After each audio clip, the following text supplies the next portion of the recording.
Local presentation of Read About It is made possible in part by a grant from Cox Communications of Oklahoma City, proud sponsor of this effort to promote reading, education, and literacy in our community. Cats saving mice will be the topic on Read About It tonight. Hi, I'm BJ Williams. With me is Darla Zuhdi to tell us about her latest cat detective story, A Tale of Three Amigos. Susie Beasley will talk with Ruby Soutier. Kids Corner will feature Rosemary Zarsky. We also have Doug Benton, Alma Brown, and Carolyn Hill. Coming up, Darla Zuhdi. The following public service program is brought to you by the Metropolitan Library System.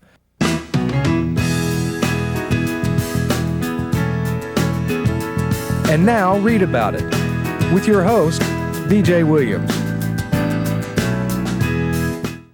Darla Zuhdi has been on the show several times. She's back again to tell us about the latest adventures of the cat detectives, and that's Little One and Captain Spunky. And this time they did something that's very strange for kitty cats to do, Darla.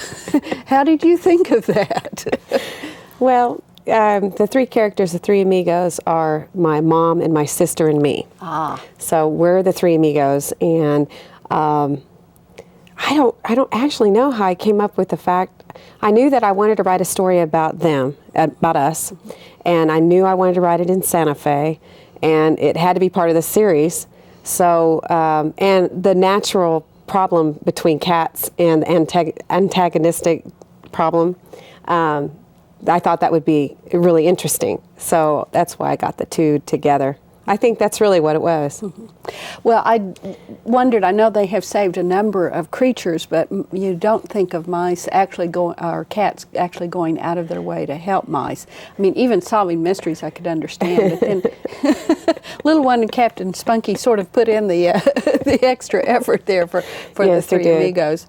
Now, the very lifelike squabbling between the two of the amigos, you said that was yourself, your sister, and your mom. So right. You were writing right from something you really know about, huh? Yeah. I mean, what I like to write about is the people that I know, and the character traits that they have or that I have. It makes it so much easier for me to write. So that's what I did. And then with the cats, the fact that they wanted to work for the mice, and but they had a problem at the beginning getting over the fact that they were being employed by mice, and the only reason why they did is the oath that the cat detectives take, and that is that they always protect others no matter how big or small. So they had to go back to their original roots of when they became cat detectives to accept the case. Well, it was a little bit complicated because of an adventure. They had to hop a train to get to Santa Fe, and they ran into a couple of mice that weren't really all that friendly, didn't they? No, and they stole their cheese, and you know, I know when my dad read this story, he said all she does is talk about eating. And really, when I look at my story, I mean, there's a poem about DZ's Ode to Cheese, and but they did steal Little One and Spunky's cheese on the train, so that kind of contributed to their desire not to be employed by mice. Right. Well, mice are always thinking about food. Yes. I mean, that is the most important thing. And I am too. To them. Food. When are we going to eat? When is the next meal? But this actually involves a mission, San Miguel mission. I'm assuming that there is an actual San Miguel mission in Santa Fe? Yes, actually San Miguel's is the oldest operating mission in North America, and it's very basic when you go there.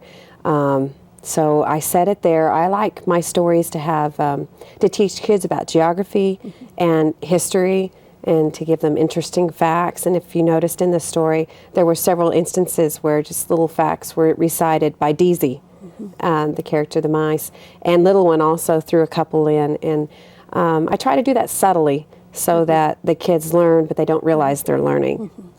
Well, it did come across, particularly with Deezy. She's the kind, I don't know if she was you or your sister, but she certainly sounded like a know-it-all who's more than happy to let everybody in on what she has learned. That's Napoleon Bonaparte. If you're studying French, you should know that. That's true. Well, she was my sister. When she was learning French, she was acting so hoity-toity about it, so I decided to you get a lot of Yeah. justice when you get to write. Oh, right. Well, and I think kids will relate very, very well to that if they have siblings that all they're going to feel right at home with that. Well, it's not a perfect world, but they do love each other, and you can tell they love each other, and they respect their mom, and they care about what she thinks, and they mind her, and but they're still kids, Yeah. even though, of course, they're mice. Yeah. Well, I think of them as kids. I don't know, it's a weird world. Mice go through that too. Well, and we learned a little bit about some of the kinds of animals that are in the Santa Fe area as well, because we do end up outside the mission on a little adventurous trek there when the cat detectives. Actually, everybody seems to solve the mystery of the thievery that's going on, but only some of us can rescue others of us. Well, that's what I do. In addition to geography, the concept of the series is they travel the globe solving mysteries while using sound values. So I do research on the locale, and I find out which animals live there, what it looks like. Like my next book coming up, A South Sea Adventure, is set in Tahiti. So I had to, though I would love to go there, I didn't get to go there, so I had to do a lot of research to find out what it's like. So my setting and my characters are all as realistic as you can be, given the concept. Well, I take it Little One and Captain Spunky are going to become stowaways on a freighter. Well, actually, they go on a yacht. Oh, well. And there's a French chef. Imagine that, about food again. Well, they are pretty high-class critters. Well, I think they enjoy their adventures, and I think they enjoy where they go. If I was going to go to Tahiti, I'd want it to be on a yacht. Oh, absolutely. Now, they have actually done had another number of other adventures before they got to Santa Fe. I believe they have gone skiing, and now I'm sure you had to go research that, didn't you? Well, that I knew, because the Christmas book, Tale of a Christmas Angel, that is set in Keystone, Colorado, and that is like one of my favorite places. And what better way to spend Christmas but with snow and fire, and it's just really cozy. Absolutely. Well, we have just a couple of minutes left, and I wanted to talk briefly about the essay contest that you worked with the library, with the Metropolitan Library System about. Actually, it was short stories, illustrated short story and poetry, no essays. My mistake on that. But we have 3 winners that we would like to announce on TV. Now, they have already received their prizes and so on, but the winner of the short story, The Flower and the Princess, was Hannah Hardy, and the illustrated short story, Helping Mom Babysit, Ashley Sikoz, and poetry, My Little Brother, by Michael Harrison. And they all participated. Now, do you know how many kids actually sent in entries in the contest? No, I know this. I know that it was extremely successful. They got a lot of entries. They got a lot of interest with the schools. And next year, they're planning on doing it again. And I fully expect it to be as successful as it was this year. So they were very pleased. And I was too. I was the head judge of the short story, and I had 20 or so to choose from after they'd been weeded through, and they were really sweet. Like I said, they were based on, I don't know that I mentioned that they were based on the Cat Detective's motto, which is to protect others always help and protect others no matter how big or small. And it was quality, and it was conscious of the theme, and I thought that the kids did a really good job. It was hard for me to pick the winners, at least for me. Well, that's always a good sign when Yes. you're having trouble So they did a good with job. it. So kids, grade school kids, need to start practicing now, because next fall there will be another writing contest. It'll be through the schools, but also through the Metropolitan Library System. Absolutely. And we'll have more information about it. It'll be available on the website at the library, and I'm sure, Darla, that you'll come back and tell us about it and give us the dates and that sort of thing as well. That sounds good. So I want to thank you very much and hope you'll come back and tell us about sailing the South Seas on a yacht with a French chef. And Fifi the poodle. Ooh, of course. Thank you, Darla. Thank you. We've had with us Darla Zuhdi. She's been telling us about her latest book in the Cat Detective series, A Tale of Three Amigos. You can find it at your library and your favorite bookstore. Coming up next, we have Susie Beasley. She'll be talking with Ruby Soutier about a book I'm sure you'll enjoy. So, Ruby, what kind of book is this with this title, Still Mr. and Mrs.? Well, this is a contemporary romance, but it kind of has a twist to it. You know, I always like books that are a little That different. have a little bit of zip to it, okay. And this one is about Angela and Bobby Holland. And they legally are still Mr. and Mrs., but they have been separated for about 6 months. And the interesting thing is they're both Secret Service agents. Yes. And they are called to Illinois to guard the president's mother when some threatening letters are starting to be received in Washington threatening the president's mother. And the president's mother is very rigid in what she likes and what she doesn't like. Pretty and set in her ways. Right. And one of the things that she doesn't like is to have Secret Service agents in her home. She said she is not a political or public official, and she does not want Secret Service all over cramping her lifestyle, et cetera, et cetera. And so they are sending in Angela and Bobby as a housekeeping couple, not as Secret Service agents. They are going undercover to do the housework, et cetera, and While guarding her. protect her as well. And of course, the thing is, she's very intelligent, Mrs. Riordan, and so she knows She picks that up they're on that. Secret Service agents, but she likes them.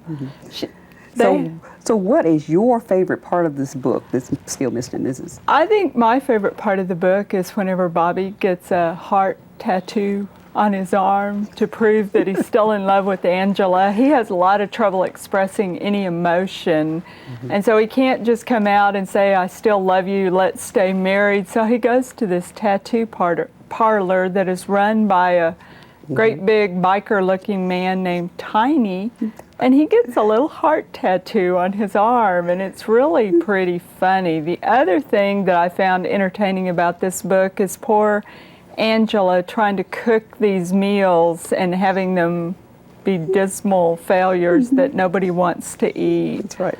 But it's a very light, quick read. It's a really fun novel. And is this the first novel by Mary McBride? You know, I really don't. I think maybe it's her second novel, but I'm not quite sure. It's the first one I've read. Okay, well, we really appreciate you coming and sharing with us, Ruby. Still Mr. and Mrs. by Mary McBride, and this is available at your local library, and it is cataloged. It's a mass market paperback, or your local bookstore. And we'll see you next time. Thank you, Ruby. Yo, see that girl? She sets the curve in my math class. Always has her homework right. Me? I hate homework, but I gotta do it, you know? But I found out her secret. She logs on to the Metro Library website and then clicks on their homework center. I couldn't believe what they have there. Help for math, science, English, and lots of other stuff too, like encyclopedias, newspapers, magazines, even science experiments. Metro Library's Homework Center website is one-stop shopping. You can even find the phone number of the nearest library so you can renew your library books. Check it out. It's like having the resources of an entire bookstore right in your computer. And since it's from Metro Library, you know the information will be dependable and up to the minute. But hey, I gotta go and log on and get to work. From now on, I'm setting the curve.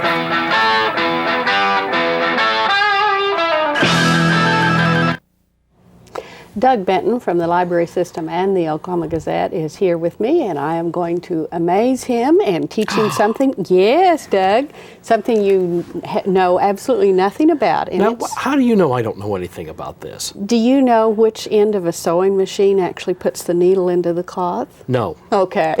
Now you know that Now I don't know I know. anything about this. Okay. This is a book by Mary Malari. It's called Made for Travel, more than 50 easy sew accessories to make travel more comfortable, secure, and convenient. And I thought of it for the Christmas time. There are a lot of people that you'd like to give small gifts to. All of the little things in here are very easy to sew. If you know which end of a sewing machine works the needle and you can sew a straight seam, you can make everything in this book. So it wouldn't do any good for you to give that to me? No, Okay. it wouldn't. You do need to know a little bit of basic sewing, but that's all you need is very basic sewing information. And then you can learn how to make all kinds of things from blankets that fold up into pillows to specialized bags for your jewelry. Actually, you can make them so with that non-tarnish cloth so that your silver doesn't tarnish. Lots of bags for different kinds of things. She also has a section in here on gifts that you can take to your friends if you're going to. Like me, you often say, okay, where do I have friends? That's where I want to go for a vacation. That's why I always stay home. Right. Oh, really? Yeah. Well, maybe if you took some of the gifts that are suggested in here. Actually, the blanket that you can put into a pillow, those are very nice. I got one of those for Christmas Oh, did last you? year from a relative. Yes, I Well, like it. This, the instructions are in here. It actually takes about an hour and a half to make that. So we're talking, most of these are very simple, very basic, things that do make travel easier or even make things more comfortable around the house, like for watching TV or that sort of thing.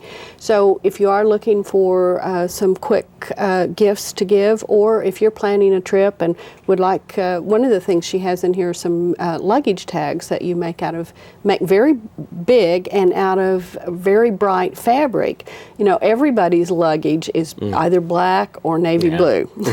And when you see a row of about 50 black bags, but if you've got that neon pink and purple tag on it, you know that that's yours. And nobody else will claim it. Right. That's right. Yeah, okay. That's absolutely right. So you can learn how to make something like that in here as well. So I would suggest Mary Malari's Made for Travel if you do any sewing at all. And coming up next, we have Kids Corner. Kelly Rhea will be talking with Rosemary Zarsky about a book for our young adults. Hi, with us today is Rosemary Zarsky, and she's from the Choctaw Library. She's got a really interesting book for us today. Rosemary, tell us of what you brought. I brought a book called Where the Ground Meets the Sky, and it's by Jacqueline Davies. She had been reading oral histories of children of the parents that worked on the A-bomb back in the wartime. And that was around 1944. And so she wrote this novel based on what she read, and it is a story of Hazel, a 12-year-old genius who has to live with a total change of lifestyle. Her family has always been very open, and now, of course, her father has big secrets that he has to keep for national security. Her mother has always been very, very helpful and open, and suddenly she becomes more and more agoraphobic as the year progresses. It's a coming-of-age novel for a 12-year-old girl in the year and a half that she spent at Los Alamos. Oh my. And so does she have a support system in the book? Yes, she does. At first, the support system is her mother and father. Right. But once they move to what's called the Hill, they no longer are a good support system, but she finds her upstairs neighbor is a girl her age who's into movie stars and makeup. Almost the complete opposite of what Hazel is like. Sports, you name it. This is the total non-geek, which is what Hazel feels she herself is. And as she progresses through school, she makes other friends, of course, because she's hiding her genius. Oh, I see. And that's how she is going to make it in this world, which is in of itself a big secret. It's not her. She's not being open. And it's really a novel showing how you can be yourself. You must be yourself. Because if you don't, the decisions you're going to have to make keep getting harder and harder. her worst decision is whether or not to turn in a boy who has created a ham radio. Oh, and at that time, It was against the law to use ham radio because they were afraid information would inadvertently be given to the wrong people. exactly. This sounds really interesting, and I can't wait to read it. Oh, please do. Who is it really geared for as far as ages? Basically, I would say 12 and up. Great. It sounds really good, and I can't wait. The title is Where the Ground Meets the Sky. We hope you'll look for it at your local bookstore or your favorite library. Thanks, Kelly and Rosemary. I have a very special guest, actually two very special guests today. Alma Brown, children's librarian at the Workers Library, has brought a very special guest with her, and it looks like Scrooge, but surely not. I'm acting. This is Sneaky Squeaky. That's my real name, but I'm gonna be Scrooge. Yeah, we're gonna do Sneaky Presents A Christmas Carol by Charles Dickens. And Yes. that's going to be at the War Acres Library, right, Sneaky? War Acres Library, Saturday, November 30th at 10:30. And then we're going to do it again at Capitol Hill Library, December 7th. Yay. And that will be in the afternoon from 2 to 4. Okay. So this is for very young kids, I'm assuming. Oh, Sneaky. yes, the little ones. You might call this a mouse version. A mouse version. But it is for all ages. a small version. A small version, I like that better. I'll be playing the ghost. Oh, you will. Yeah, she does a good job of scaring me. Oh, well, good. But I take it as Scrooge, you finally do see the light. I do. I change. Oh, you might good. even like me at the end. Oh, well, good. I take it then you're a very good actor if we Oh, don't yeah. like you. I've been working hard. Yeah, good. I think you'll like it. I hope you come. Now, there's going to be something a little extra for all the young people who come, too. Is it some refreshments or Some something? refreshments. The others will be there. He means the other puppets. Oh, and the they'll other be puppets. singing along. Oh, great. Yes. So this is entertainment really for the whole family. whole family. I know you said you were hoping that Mom would go shopping and Daddy would bring the kids, but Yeah. it'll probably be Mom brings the kids before she goes shopping, right? Maybe. Maybe. But Dad can come too. Or Grandma or Grandpa. Grandma and Grandpa. But you would like it if the kids called first. If they could call, then we'll make sure we have enough refreshments. Right. Cheese. Yeah. Cheese. Yes, we talked about cheese a little bit earlier, Sneaky. I like cheese. You do. That's a lot of good holiday cooking. With cheese? Sure. What kind of holiday cooking has cheese in it, Sneaky? Well, anything. Cheese, crackers. Yeah, I like those. Okay. Like cheese pumpkin pie? I never tried it, but I think I should. Oh, okay. Cheese stuffed turkey. Yes. Okay. Very good. Scrooge would even learn to like that. Oh, yeah, I'll bet he would. I'll bet he really would. So we're going to be at War Acres this Saturday, which is November 30th. And it would be nice if you called ahead, just so we'll make sure that there's plenty of cheese for Yes. everybody. Cheese crackers. And if this Saturday isn't convenient, Maybe they can come to Capitol Hill Library yes. Saturday, December 7th from 2 to 4. There'll be other things there that day. Oh, okay. Music, Michael Corley. Oh, my. Stories, books, Stories. action, fun. Oh. That's at the library. Oh, Yeah, wow. it's always at the library. Always at the library. And you don't have to be a regular Capitol Hill patron to go to Capitol Hill or Correct. at You're War always Acres. welcome at all of our libraries. Right. And so Sneaky is going to be visiting a couple of libraries, and there are actually some other events related. In December. We'll be having Snacks and Stories, Australian Snacks and Stories during the holiday break. That'll be fun. But before we have the holiday break, Santa's coming. Oh, that's before Christmas. Yeah, that's Oh. December 14th. He'll come read Oh, my. in our big reading chair. Ooh. And the books he reads will have drawings. So, I hope I get one. well, you don't count, you work. Ow. Oh, yeah, that's one of the sad facts of life, Sneaky. If you work at the library, you don't get to... You don't get the prizes. Right. Well, is Sneaky going to be there with Santa? Or is he going to have to be studying for other programs? I'm going to be elsewhere that day. Oh, okay. Well, we all have to work, Sneaky, I understand. Isn't it sad? Yeah, it really is. But I'm sure Santa will make sure that you are on his list. I'm going to leave him some cheese. Oh, okay. Well, then I'm sure your stocking will be stuffed.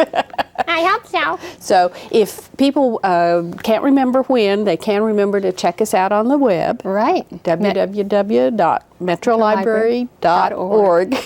And it will have these and all the other programs, because I'm sure that each library has got some sort of special Christmas program. That's right. Just check the calendar. Yeah.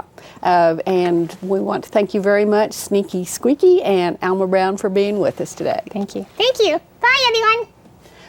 Coming up next is Carolyn Hill. She is the Executive Director of the Oklahoma City Museum of Art, and she is visiting with M.J. Vandeventer, Director of Publications for the National Cowboy and Western Heritage Museum. They have a book they'd really like to share with you. Carolyn, welcome. Thank you, MJ. And you're reading a book that you seem to revisit often. Yes, I do that with many books. Frankly, don't seem to be able to part with them. This book is called Move On. It's by Linda Ellerby. Former TV person? Yes, and now Lucky Duck Productions. It does children's things for Nick News. Anyway, she's a fascinating writer, and what intrigues me is that we share a lot. We're about the same age, and we come from the same area. She from Texas, I from Oklahoma, and it's a book really about challenges. I don't think she wanted to be thought of as an autobiography, but it is. But the focus is really challenge, and what intrigues me is that every chapter is named after a particular piece of music, and we also share a great affection for the writings of Stephen Sondheim. And so it's an interesting book because it chronicles the 50s, the 60s, the 70s, her life in Texas, Alaska, and eventually New York. And I guess what I really love about her writing and why I tend to revisit it is just she's a great storyteller, a fantastic storyteller, and there's a nostalgia really in that book. And you made the comment when we were talking earlier that her work is chiseled. It absolutely is. You know, I've always thought the hardest thing to do is to keep things to a sparse few words, and I think you really have to have command and discipline in order to do that. And she's very cryptic. There's a cadence to her writing, if you will. I think it's colorful, and definitely it's to the point. Well, you mentioned music. As a former symphony conductor, you would certainly know about cadence, and you would have an appeal for that type of thing. Oh, and it's colorful. It's colorful. In fact, she frequently uses colors as descriptive issues through the writing. So she's really a very artistic person, and I think, too, a tremendously literate person who gives off a sense of irreverence. But I think underneath it all, there's a very, very serious thinker and a very caring person. Is there a lesson for life in this book? That perhaps the young handle change less well than the older. I guess that's based on experience. But no, I think that the motto is, and she says it in the book, only dead fish swim with the stream. That's a wonderful comment. So I think she's encouraging us to be ourselves, whether it's with or against the stream. And what else are you reading? Oh, good heavens. Wonderful biography. You can tell I like biographies. I bring up another one. There's a wonderful biography by Daniel Barenboim, who was married to the cellist Jacqueline Dupre, and I have such admiration for him. I recently finished a book, The Whitney Women, which was fascinating. It was a story of the Whitney Museum's founding and so forth. I find that I really don't read very much fiction, but I am absolutely enamored of biographies and love them. Well, thank you so much for sharing with us today. Thank you, MJ. It's wonderful to have you here. Thank you. Be sure and check us out on the web at www.metrolibrary.org. You can find out about the Christmas programs that will be available for all ages at all of the libraries in Oklahoma County at Metropolitan Library System. And I want to thank you very much for being with us, and we'll see you again next time.